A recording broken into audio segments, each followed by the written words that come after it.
Come on! This thing goes pretty fast. Hi, today we're talking about drum buses. But first, I'm gonna explain what a drum bus is if you have no idea what I'm talking about.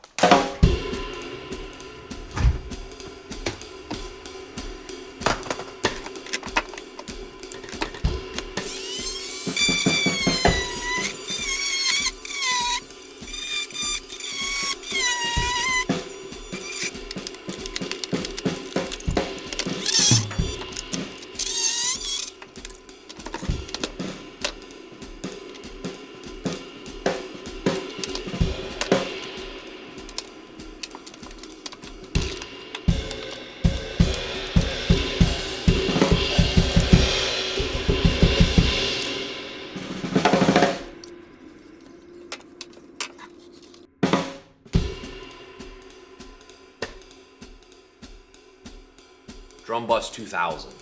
Welcome back. So, I'm a pretty visual learner. Like ever since I was little, if I could see someone do something just right there, right in the moment, I can kind of figure it out. And I was trying to think of an easy way to show people that don't know what a drum bus is, a drum bus. And when you look at this, it looks like craziness, but at the same time, it's pretty easy to understand that all the drums are in one central location and it's gonna be easy to drive them around. I like to think of my drum bus like a bus driver.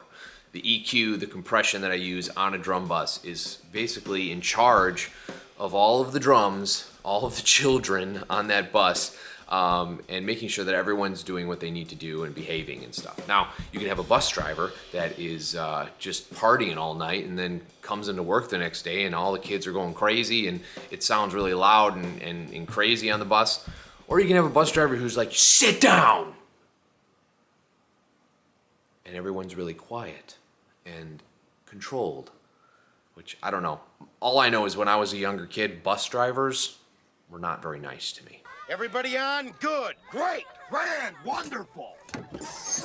No yelling on the bus! So yeah, I'm gonna break this down into two different drum buses. I'm gonna play two different beats, something a little bit quieter, a little bit more controlled, and then something a little bit more aggressive so you can kind of see the difference. Always remember that the drum bus is obviously dependent on the mix you're doing for the song. You don't want to go crazy with drums and have it ruin a song, but at the same time we're just going to be keeping things simple today and just drums, and it's going to be fun to hear the differences of what you could really do with a drum bus. So I hope you enjoyed the video and thanks for sticking around. Okay, just got everything mic'd. Let me walk you through with what I got here.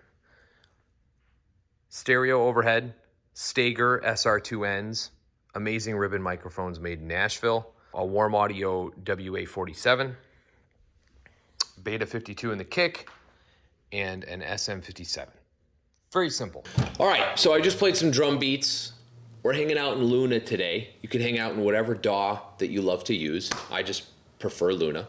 Everything we're doing is in the box, which means we're using downloaded plugins. We're not using any outboard gear. Before I start any of this, I want to make sure you know two things. Number one, make sure your drums are tuned. Make sure the drums sound great when you're standing right near them. Because if they sound great like that, you could use any mic in the world and it'll sound great. I did the best I could. I didn't have much time, but the toms are okay. I could have done better on the toms. Secondly, there's 1,000 different ways to hit a drum. And a lot of times when I see drummers, they don't hit the drum properly. And they get these weird sounds, whether it's too close to the rim and it's not supposed to sound like that. It's so much easier to fix the drums when you're recording them and that's going on than to actually fix them with EQ or compression or whatever you're trying to do. All right, so let's start with the first drum beat. I'm gonna play it for you with nothing on it.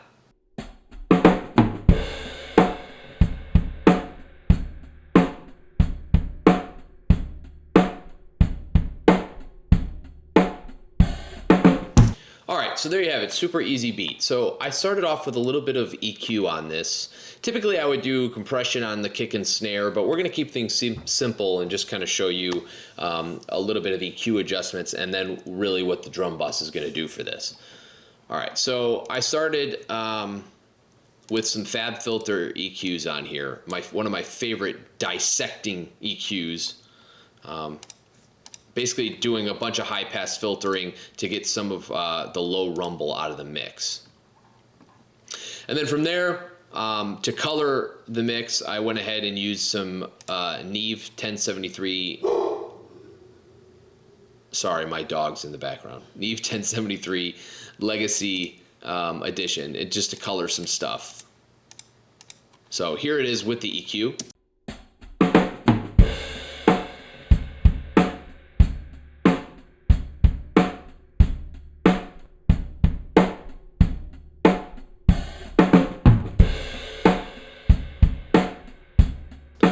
So tightens it up a little bit. I can kind of go through a little bit what I did. So for the kick, I boosted some 60 and some top end, took out some of the mids. For the snare, a bunch of mid-range, just kind of boosting that, a little bit of top end, and even some low end, just to give it some body. And then on the overheads, I love me some 7.2 or 8K for the overheads, and that's pretty much it. Just a couple little changes to kind of tighten it up. So let's go to the fun part, which is the drum bus. Today I'm using a free plugin. Anyone can get it. It's by a company called Klinghelm. It's the MJUC Junior. So this plugin is kind of taken after the LA2A. I think this plugin's amazing for being free. I use it all the time, you know, regardless. I think it's a great option. So you definitely, for drums, typically you want to do a fast release, just kind of keeps things moving the way they're supposed to be. So I'm going to go ahead and start without compression, and then I'm going to bring up some compression. You typically want to be around 2 to 3 dB of gain reduction, but this is going to show you what this compressor could do, and it immediately starts sounding just like a full drum set should sound on a recording.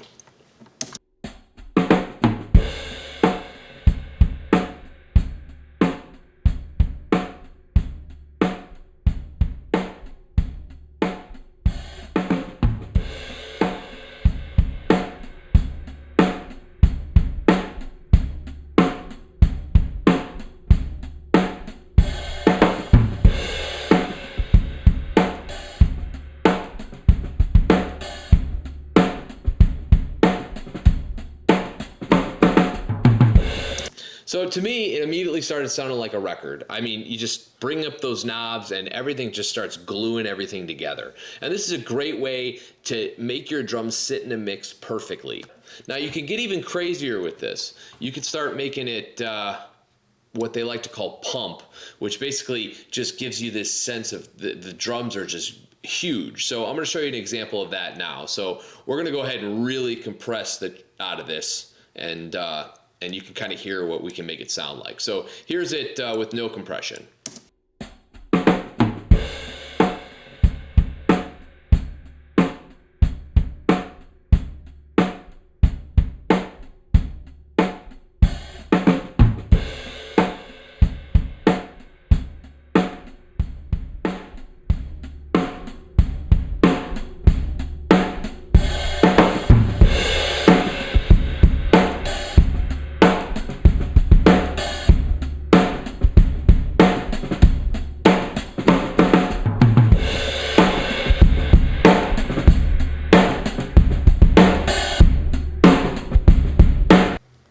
So let's move on to more of an aggressive drum beat. In this drum beat, I played a lot more hi-hat, open hi-hat, fills, cymbals. So let's go ahead and take a listen to this one. This has got nothing on it.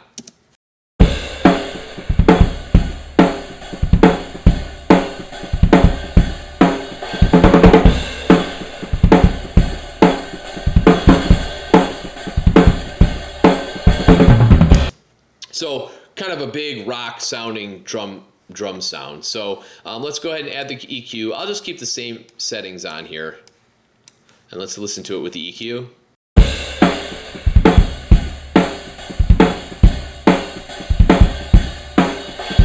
Tightens everything up. All right, so here's what we're gonna do.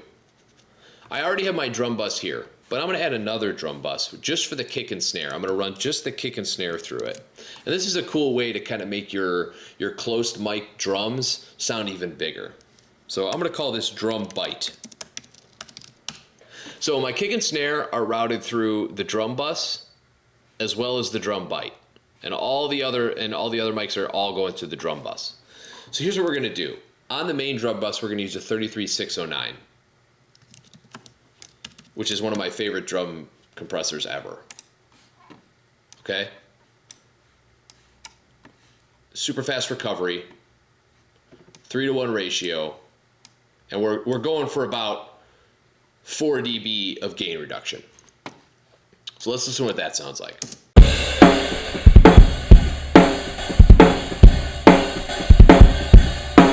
So you can already hear the kick is just kind of on fire. So that's what this compressor is awesome for rock music and heavier music. All right, so we got that going for us.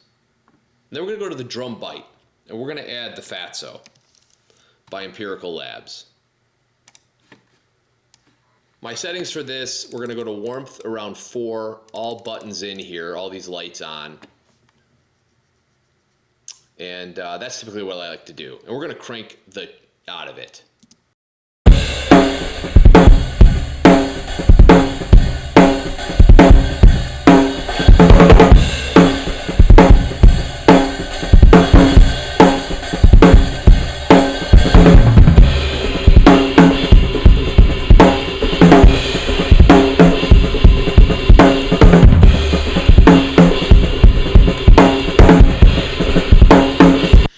So things are starting to sound really lively. And then I'm gonna do one more thing. I stole this trick from Vance Powell. I did not create this trick. I don't know, he probably stole it from someone. We're all just stealing tricks from each other.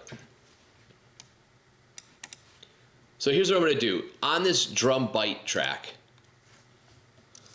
I'm gonna go to the Neve 1073 console plugin. Amazing plugin. You could use any Neve style plugin. And then you're gonna move this gain knob to 30, and you have to click past and get to it. Bring your fader down, turn your EQ on, and bring the high up just a little bit to give it some bite. Okay, I'm gonna solo this so you can kind of hear what I'm doing.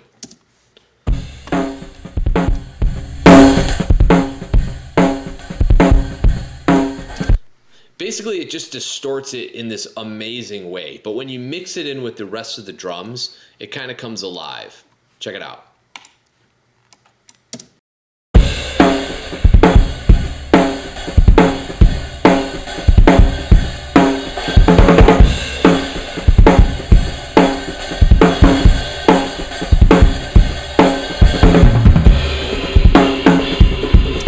So that's about all. Just a couple different tricks on some stuff you could do for your drum bus to keep things simple. I love recording drums. It's, especially because I'm a drummer, I have such a great time doing it. Remember, there's no rules here. You can do whatever you want. Don't let anyone tell you otherwise. We're just all here trying to make things sound great. And, if you have some great compressors that I should be using, put them in the comments below. And if you like the video, make sure you hit the thumbs up. Other than that, we'll see you in the next one. Thanks a lot.